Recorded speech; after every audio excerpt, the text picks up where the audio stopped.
بسم اللہ الرحمن الرحیم۔ السلام علیکم۔ اپنی قبر کی خود فکر کریں، اللہ کے سامنے پیشی ہوگی۔ اس وقت آپ کے ساتھ صرف آپ کا نامہ اعمال ہوگا، نہ ماں نہ باپ، نہ بہن نہ بھائی، نہ دوست نہ رشتہ دار، نہ بیوی نہ شوہر نہ بچے۔ آپ تنہا قبر میں، میدان حشر میں، اور اللہ کے سامنے بھی۔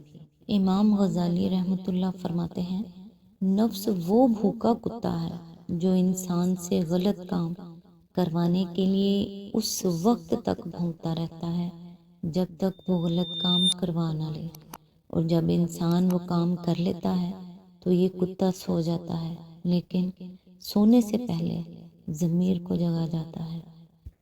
مولا کائنات علی علیہ السلام سے کسی نے پوچھا کہ جانور اور انسان میں کیا فرق ہے؟ آپ نے فرمایا، جو صرف اپنے لیے سوچے وہ جانور ہے، اور جو دوسروں کے لیے سوچے وہ انسان۔ اللہ تعالیٰ ہم سب کو نیکی کی ہدایت دے اور نیک کام کرنے والا بنائے، نیک عمل کرنے والا بنائے۔ اللہ تعالیٰ آپ کو اور آپ کے تمام اہل و عیال کو اپنے حفظ و امان میں رکھے۔ آج انشاءاللہ سورہ النور کی آیت نمبر 31 سے سٹارٹ کریں گے۔ اس کا ترجمہ اور تفسیر تفہیم القرآن سے بیان کروں گی جو اہل سنت جماعت کے لیے ہے۔ اعوذ باللہ من الشیطان الرجیم، بسم اللہ الرحمن الرحیم۔ اور اے نبی صلی اللہ علیہ وآلہ وسلم، مومن عورتوں سے کہہ دو کہ اپنی نظریں بچا کر رکھیں، اپنی شرمگاہوں کی حفاظت کریں اور اپنا بناؤ سنگار نہ دکھائیں بجز اس کے جو خود ظاہر ہو جائے، اور اپنے سینوں پر اپنی اوڑھنیوں کے آنچل ڈالے رکھیں۔ وہ اپنا بناؤ سنگار نہ ظاہر کریں مگر ان لوگوں کے سامنے، شوہر، باپ، شوہروں کے باپ، اپنے بیٹے، شوہروں کے بیٹے، بھائی، بھائیوں کے بیٹے، بہنوں کے بیٹے، اپنے میل جول کی عورتیں، اپنے مملوک، وہ زیر دست مرد جو کسی اور قسم کی غرض نہ رکھتے ہوں، اور وہ بچے جو عورتوں کی پوشیدہ باتوں سے ابھی واقف نہ ہوئے ہوں۔ وہ اپنے پاؤں زمین پر مارتی ہوئی نہ چلا کریں کہ اپنی جو زینت انہوں نے چھپا رکھی ہو اس کا لوگوں کو علم ہو جائے۔ اے مومنوں، تم سب مل کر اللہ سے توبہ کرو، توقع ہے کہ فلاح پاؤ گے۔ اس کی تفسیر ہے، شرمگاہوں کی حفاظت سے مراد محض ناجائز شہوت رانی سے پرہیز ہی نہیں ہے، بلکہ اپنی سطر کو دوسروں کے سامنے کھولنے سے پرہیز بھی ہے۔ مرد کے لیے سطر حدود نبی صلی اللہ علیہ وآلہ وسلم نے ناف سے گھٹنے تک مقرر فرمائے ہیں۔ مرد کا سطر اس کی ناف سے گھٹنے تک ہے۔ دارقطنی بہیقی۔ اس حصہ جسم کو بیوی کے سوا کسی کے سامنے قصدن کھولنا حرام ہے۔ حضرت جرحد اسلمی جو اصحاب صفہ میں سے ایک بزرگ تھے روایت کرتے ہیں کہ رسول اللہ صلی اللہ علیہ وآلہ وسلم کی مجلس میں ایک دفعہ میری ران کھلی ہوئی تھی۔ حضور صلی اللہ علیہ وآلہ وسلم نے فرمایا، کیا تمہیں معلوم نہیں کہ ران چھپانے کی قابل چیز ہے؟ ترمذی، ابو داؤد، موطا۔ حضرت علی کی روایت ہے کہ حضور صلی اللہ علیہ وآلہ وسلم نے فرمایا، اپنی ران کبھی نہ کھولو۔ ابو داؤد، ابن ماجہ۔ صرف دوسروں کے سامنے ہی نہیں، تنہائی میں بھی ننگا رہنا ممنوع ہے، چنانچہ حضور کا ارشاد ہے، خبردار کبھی ننگے نہ رہو، کیونکہ تمہارے ساتھ وہ ہیں جو کبھی تم سے جدا نہیں ہوتے، یعنی خیر اور رحمت کے فرشتے، سوائے اس وقت کے جب تم رفع حاجت کرتے ہو یا اپنی بیویوں کے پاس جاتے ہو، لہذا ان سے شرم کرو اور ان کا احترام ملحوظ رکھو۔ ایک اور حدیث میں ہے کہ نبی صلی اللہ علیہ وآلہ وسلم نے فرمایا، اپنے سطر کو اپنی بیوی اور لونڈی کے سوا ہر ایک سے محفوظ رکھو۔ سائل نے پوچھا، اور جب ہم تنہائی میں ہوں؟ فرمایا، تو اللہ تبارک و تعالی اس کا زیادہ حقدار ہے کہ اس سے شرم کی جائے۔ ابو داؤد، ترمذی، ابن ماجہ۔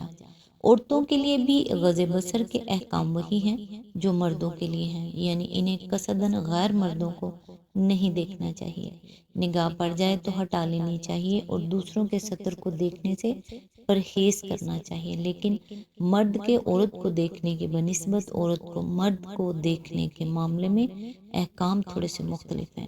ایک طرف حدیث میں ہم کو یہ واقعہ ملتا ہے کہ حضرت ام سلمہ اور حضرت میمونہ نبی صلی اللہ علیہ وآلہ وسلم کے پاس بیٹھی تھی۔ اتنے میں حضرت ابن ام مکتوم آ گئے۔ نبی صلی اللہ علیہ وآلہ وسلم نے دونوں بیویوں سے فرمایا ان سے پردہ کرو۔ بیویوں نے عرض کیا یا رسول اللہ صلی اللہ علیہ وآلہ وسلم یہ اندھے نہیں ہیں، نہ ہمیں دیکھیں گے نہ پہچانیں گے۔ فرمایا کیا تم دونوں بھی اندھی ہو؟ کیا تم انہیں نہیں دیکھتی؟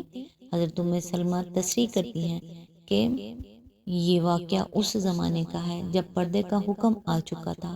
احمد، ابو داؤد، ترمذی اور اس کی تائید موطا کی یہ روایت کرتی ہے کہ حضرت عائشہ کے پاس ایک نابینا آیا تو انہوں نے اس سے پردہ کیا۔ کہا گیا کہ آپ اس سے پردہ کیوں کرتی ہیں؟ یہ تو آپ کو نہیں دیکھ سکتا۔ جواب میں ام المومنین نے فرمایا میں تو اسے دیکھتی ہوں۔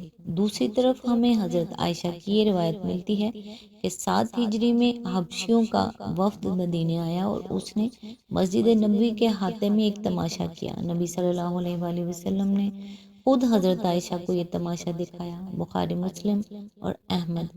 تیسری طرف ہم دیکھتے ہیں کہ فاطمہ بنت قیس کو جب ان کے شوہر نے 3 طلاقیں دے دی تو سوال پیدا ہوا کہ وہ عدت کہاں گزاریں۔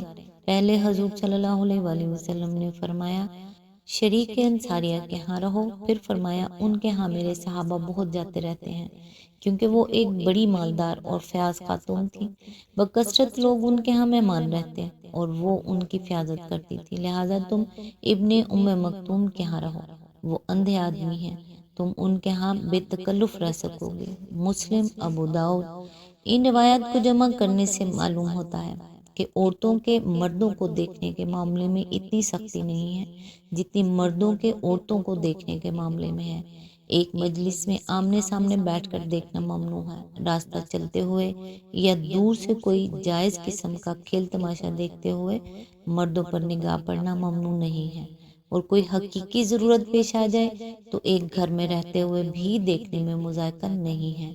امام غزالی اور ابن جر اسقلانی نے بھی روایت سے قریب یہی نتیجہ اخذ کیا ہے۔ شوکانی نیل الاوتار میں ابن حجر کا یہ قول نقل کرتے ہیں کہ جواز کی تائید اس بات سے بھی ہوتی ہے کہ عورتوں کے باہر نکلنے کے معاملے میں ہمیشہ جواز ہی پر عمل رہا ہے۔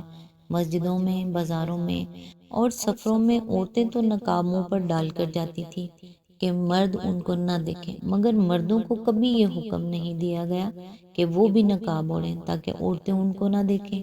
اس سے معلوم ہوتا ہے کہ دونوں کے معاملے میں حکم مختلف ہے، تاہم یہ کسی طرح بھی جائز نہیں ہے کہ عورتیں اطمینان سے مردوں کو گھوریں اور ان کے حسن سے آنکھیں سینکیں، یعنی ناجائز شہوت رانی سے بھی پرہیز کریں اور اپنا سطر دوسروں کے سامنے کھولنے سے بھی۔